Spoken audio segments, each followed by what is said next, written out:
Bonjour à tous, aujourd'hui nous allons parler des mauvaises habitudes au violoncelle. Alors, une mauvaise habitude se prend très facilement et se perd très difficilement. Et ça, vous le savez aussi bien que moi parce que ça ne marche pas que pour le violoncelle. Alors, quand on débute, c'est normal un peu de prendre des mauvaises habitudes parce qu'on apprend tout d'un coup. On ne peut pas vraiment valider une étape avant de passer à la suite. On apprend un peu tout en même temps, c'est-à-dire la posture générale, la tenue d'archet, la tenue de main gauche, les notes, le solfège, etc.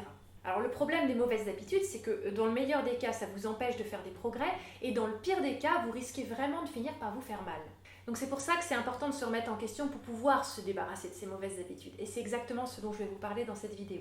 Et n'oubliez pas de vous abonner à ma chaîne pour de nouveaux tutos autour du violoncelle chaque semaine.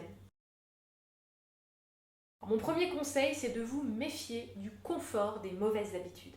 Alors la plupart du temps, on ne se rend pas compte quand on a pris une mauvaise habitude. Effectivement, notre professeur peut nous rappeler 150 fois de lever notre coude ou de baisser notre épaule, mais la mauvaise habitude revient au galop parce qu'elle est plus confortable. On se sent mieux avec cette mauvaise habitude car elle nous est plus familière. Et donc, dès qu'on nous demande de changer, ça nous paraît difficile et beaucoup plus inconfortable. Et donc du coup, la mauvaise habitude revient au galop. Il faut donc se méfier des faux signaux de confort que nous envoie la mauvaise habitude et accepter que la nouvelle bonne habitude soit inconfortable au début.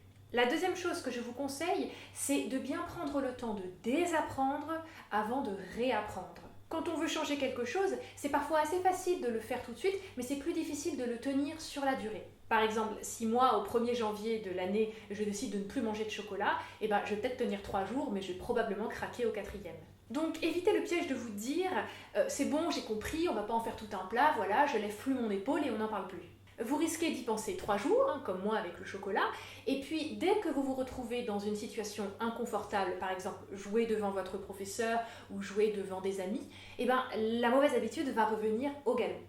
Donc c'est important de travailler votre nouvelle habitude sur des choses de base comme des cordes à vide ou des gammes lentes, de manière à vraiment prendre le temps de désapprendre votre mauvaise habitude et d'ancrer la nouvelle. Donc ne travaillez pas votre nouvelle habitude directement sur votre morceau super dur avec des démanchés dans tous les sens. Ensuite, je vous conseille, quand vous essayez de changer une habitude, de bien la décomposer. Quand vous essayez de changer un geste, mettons par exemple que votre problème soit de démancher trop brusquement, c'est important de chorégraphier ce geste étape par étape. C'est vraiment indispensable de faire ça pour vous permettre d'identifier et de régler le problème. Parce que c'est en décomposant ce geste et en le faisant très lentement que vous allez vous rendre compte de ce qui se passe. C'est difficile pour la concentration, mais c'est redoutablement efficace. La dernière chose que je vous conseille, c'est de ne jamais considérer quelque chose comme acquis. Par exemple, la dernière fois que j'ai dû remettre en question toute ma technique d'archet en repartant vraiment de zéro, j'avais déjà plus de 20 ans de violoncelle derrière moi.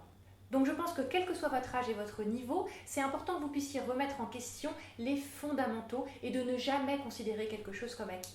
Donc résistez par exemple à l'idée de vous dire que c'est beaucoup trop tard pour changer cette habitude parce que ça fait 10 ans que vous jouez comme ça. Eh bien non, vous pouvez parfaitement remettre les choses à plat et changer cette habitude. Et voilà, c'est tout pour aujourd'hui. J'espère que cette vidéo vous a été utile et comme d'habitude, posez toutes vos questions dans les commentaires, je serai ravie d'y répondre. Merci à tous et à bientôt.